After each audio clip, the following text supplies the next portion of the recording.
Bom, Andresa, a gente precisa destacar um ponto muito importante, que é o impacto desse tipo de operação na vida das comunidades do Rio de Janeiro. E sobre esse assunto, vamos conversar agora com Raul Santiago, que é diretor do Instituto Papo Reto. Instituto que é uma organização nascida no Complexo do Alemão, que atua na comunicação, na mobilização e formação de políticas públicas voltada para a população, para os moradores das favelas do Rio. Oi, Raul, muito boa tarde, bem-vindo aqui ao Contexto. Não é nem contexto, eu estou falando contexto e nós estamos no boletim, ó, onde está a minha cabeça. É o contextão. O contexto é o programa anterior, Raul. Tá bem, meus amigos. Bom, boa noite, vocês me ouvem bem? Ouvimos. Peço desculpas, eu estou aqui na rua ainda, no meio do Complexo do Alemão, por isso estou falando pelo celular, na mão. E, cara, sinceramente, eu estava ouvindo aqui a fala do governador, né? Enquanto morador de favela, é muito difícil ouvir a simplicidade da reflexão que o governador traz sobre coisas que são tão graves, mas infelizmente não novas, né? Porque não é a primeira chacina que a gente vê no Rio de Janeiro, infelizmente no próprio Complexo do Alemão ou na Penha também não. O modus operandi, né, é repetitivo, não tem novidade sobre isso, mas eu acho que o que me marca nesse final da fala do governador é justamente o fato dele tentar dizer que não é uma eleição, uma relação ligada à eleição, quando na verdade a gente já está no horizonte, né, dessas eleições. E historicamente, enquanto ativista, enquanto morador, enquanto pai de 4 crianças que estão nesse momento aqui no Complexo do Alemão, que não tiveram aulas, que ouviram os tiroteios, que presenciaram essas situações catastróficas, né, é totalmente ligada à realidade das eleições, né? A gente já está vendo a disputa acontecendo, e infelizmente para quem vive no território de favelas e periferias, em especial com visibilidades históricas como Alemão e Penha, a gente se torna alvo. E a gente hoje está vendo, né, um dado histórico para a cidade que carrega maravilhosa no mundo, que é o coração do turismo, muitas vezes na América Latina, e que entrega com essa leveza, na voz de uma autoridade,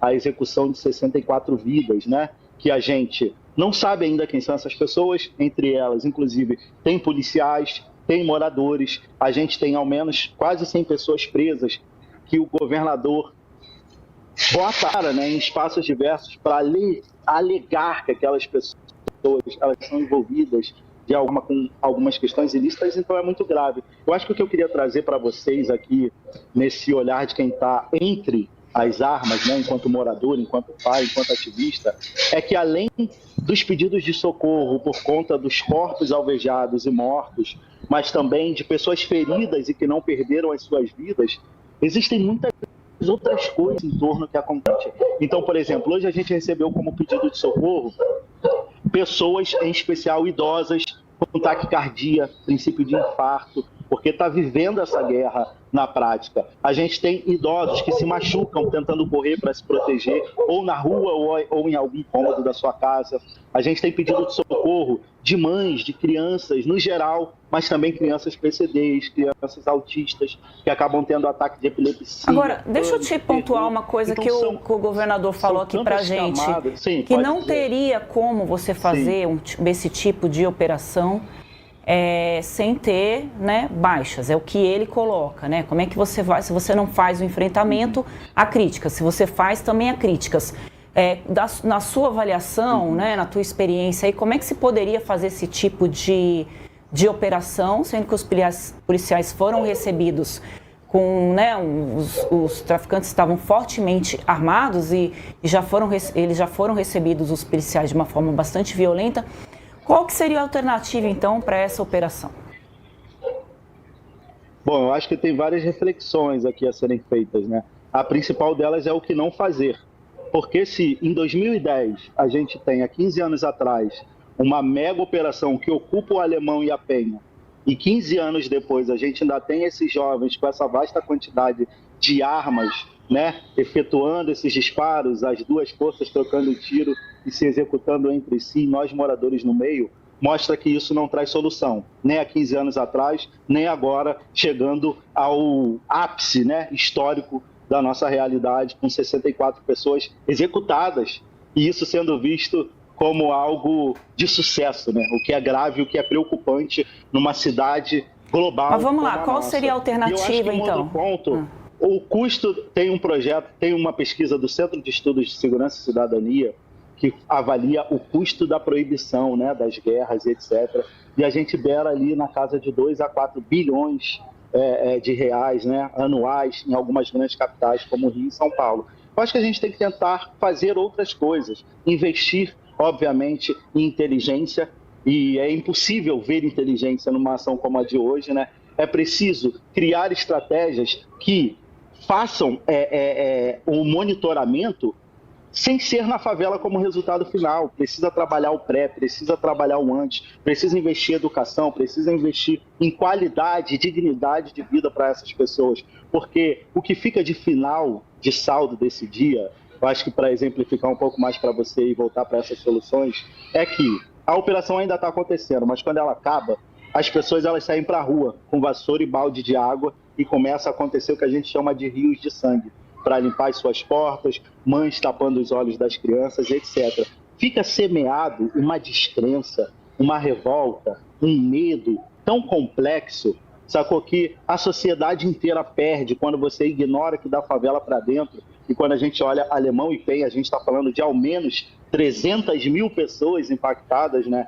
Isso precisa ser visto. É preciso encontrar estratégias de inteligência para evitar que dias como hoje sejam um marco na vida dessas pessoas. Porque é muito fácil, né, o governador dizer que baixas vão acontecer. José Mariano Beltrame, na ocupação de 2010, falou que não se faz um omelete sem quebrar uns ovos. E eu lembro que Cecília Oliveira, jornalista, também disse que a diferença é que esses ovos que são quebrados são as nossas vidas, são os nossos povos, é a nossa existência. Talvez nem sempre a gente tenha uma resposta simples, porque o caso do Rio não é simples, mas eu prefiro olhar essa ótica do que não fazer. O governador disse para a gente também que assim, o Rio é um estado seguro, né?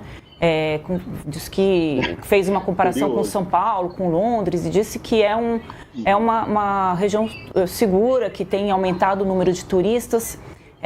Você concorda? Uhum.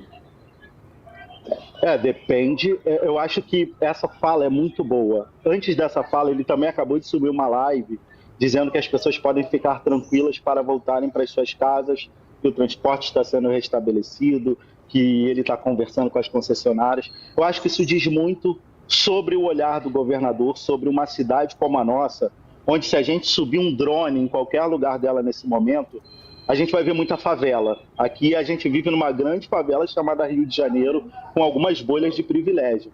E eu acho que a fala do governador, ela reflete o olhar dele sobre essa pequena minoria ou sobre alguns espaços da realidade do Rio de Janeiro, onde talvez ele jamais entraria com 32 blindados e acharia um sucesso 64 execuções, sejam elas quais forem.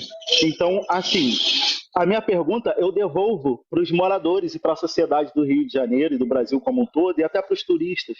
São 64 pessoas executadas. A gente está diante do maior massacre histórico do nosso estado, marco para o nosso país.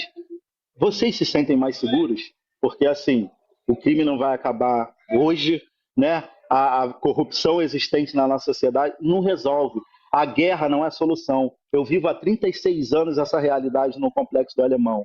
E assim como morreram outros policiais, morreram jovens, morreram moradores, né? O fluxo da violência que executa pessoas com trabalhos específicos, né? Morador ou policial, ou mesmo esses jovens que seguem nesse funil absurdo de trabalhar no mercado ilegal das drogas, né? De fazer parte desse caos.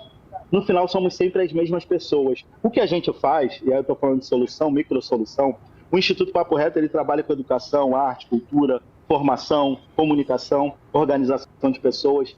No nosso microfazer, a gente enfrenta o tráfico de drogas, porque a gente está preparando os jovens para terem outras perspectivas de vida, consciência crítica, percepção da sua potência existência, ajudando os jovens para lidar com a violência do Estado, a polícia que só entra nesse formato e que acaba a gente não conseguindo ter referência de segurança quando vê um policial, porque para nós o resumo de segurança pública, de polícia presente, são dias como hoje, onde no final do dia a gente vai contar corpos, limpar sangue e tentar correr atrás dos nossos prejuízos. Então existem muitas complexidades. Eu acho que a sua pergunta ela é muito boa e ela deve ecoar na sociedade. O que a gente pode fazer? Muito mais do que eu penso, eu estou fazendo com Papo Reto. num microcosmo de ação, mas a gente está fazendo, e assim tem muitas outras pessoas fazendo. Eu acho que é como a gente se organiza enquanto sociedade para trazer essa responsabilidade para si, porque eu acredito que é um senso comum, quem concorda, quem discorda, quem conhece, quem não conhece a realidade da favela, de botar a mão na consciência e falar, gente, 64 execuções, isso não é sucesso de uma operação de segurança pública. Não há inteligência dada que faz 2010, uma distância entre 2010 e 2015, a gente escalar o nível de violência, de enfrentamento, e depois como isso escoa para a cidade como um todo. Não há inteligência, não há controle diante da cidade fechando, das ruas fechadas. É impossível que alguém ouça a fala do governador e fale, realmente a realidade mudou. Eu acho, minha amiga, que assim, enquanto pai, muito mais agora do que ativista e comunicador, eu vejo microfeitos aqui e pouca presença do Estado garantindo de fato impacto positivo dentro desse lugar. Os investimentos públicos para favelas, como o Complexo do Alemão e como o Complexo da Penha, são gigantes quando a gente observa as operações policiais. Mas se a gente botar na ponta do lápis, né, as quadras esportivas, as escolas, os postos, talvez isso nem equivaleça, não há comparabilidade entre ambas as realidades. E isso diz muito sobre a realidade do nosso país, que aceitou e acredita que executar 64 vidas vai trazer alguma diferença no dia seguinte para a segurança pública, quando não, daqui a uma semana ou mais a gente repete esse quadro. Eu acho que é preciso insistir em algo novo, que talvez eu não tenha a resposta, mas talvez juntas e juntos a gente tenha.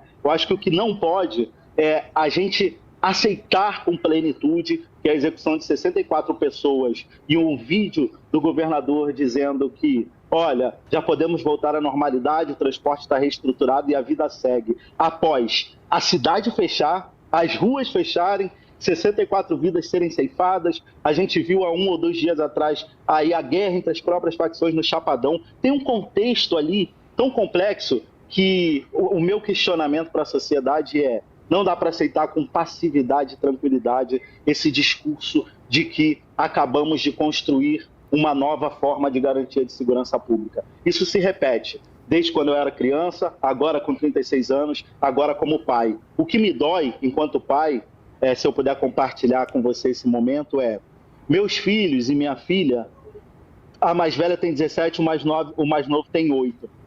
Todos eles sabem como se comportar. Se vê um policial na rua, se tiver um tiroteio perto de casa, porque a gente, infelizmente, é treinado enquanto criança para sobreviver a realidades complexas que não deveriam ser comum a ninguém. Então, se há 36 anos e até antes disso, esse é o mesmo formato, talvez eu não tenha uma resposta para ti de imediato. Vamos fazer A, B e C que a gente resolve.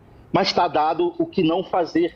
E a gente precisa se forçar, enquanto sociedade, enquanto comunicadores, enquanto formadores de opinião, a pressionar a estrutura do poder público a criar outras metodologias, inclusive criar um marco na realidade do Rio de Janeiro, que dias como hoje jamais poderão se repetir.